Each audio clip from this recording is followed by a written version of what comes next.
Hello and welcome to CS264. This is lecture 10 and this is lesson 1.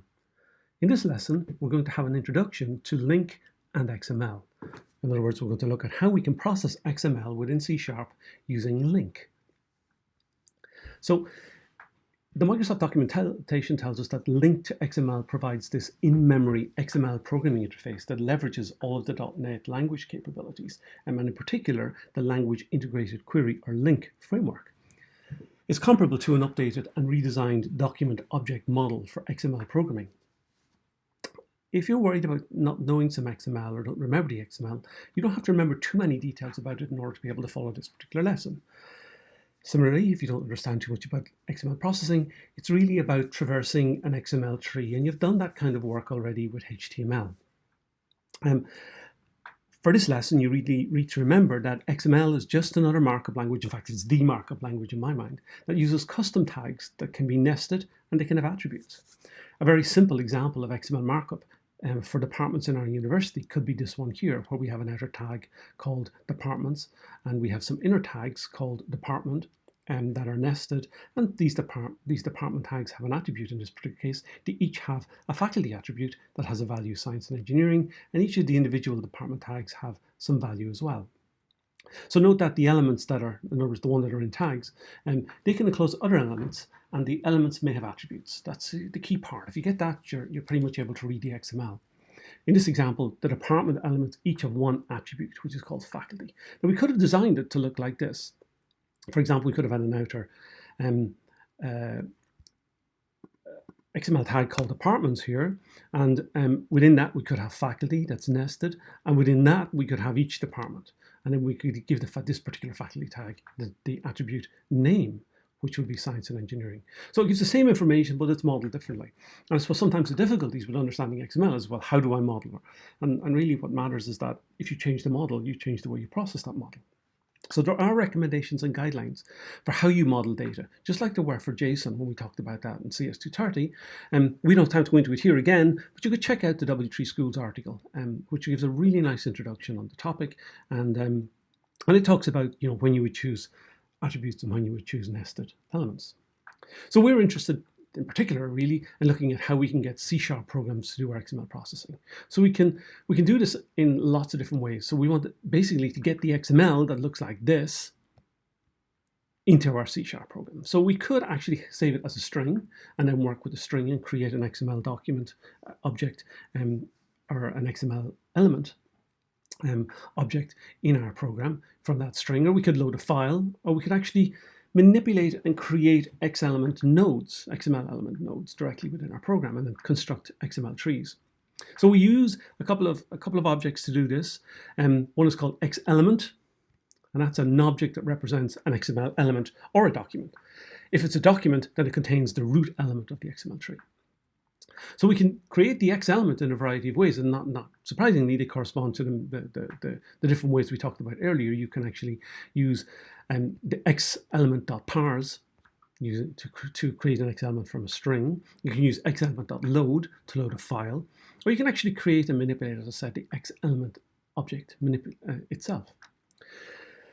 Sometimes you'll see use of the X document, and you'll see X document.load, and that's a way to load in an XML document. It's a different kind of structure or object that holds XML in your program.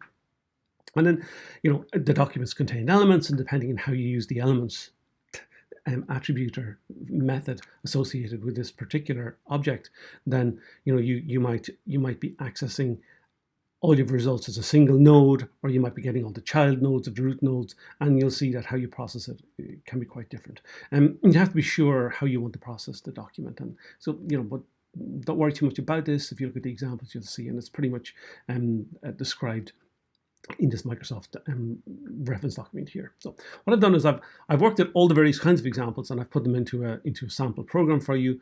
Notice that I'm using collections.generic here because I will be creating lists a little bit later, I guess. I'm using system.LINQ because that provides us with the LINQ functionality. Now this new one I'm looking at is XML LINQ, and that's the link to XML namespace, and that provides all that information we need to, and all the methods we need in order to be able to work with XML. in our C# programs, and system IO, I'm doing some file handling. Okay, so I first of all created as I said, I'm working with generics, so I'm looking at some lists, and so I'm interested in some lists, to write lists, and I've created this small static method here just to write out items that are in a list, and it's very straightforward. It just writes out everything that's passed through here, and it's an iterable string, a list of strings, so that's fairly straightforward, you know. So I'm creating a string, which is the list of departments. So that's going to hold various results.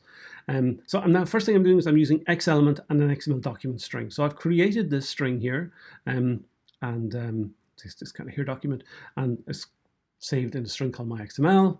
And then I'm creating an XML element, departments from string, by using this X_element.parse method. Okay, you could write this if you wanted to see what it looked like. So I'm just writing this out then, and I'm using LINQ, and I'm just selecting all the departments in this string.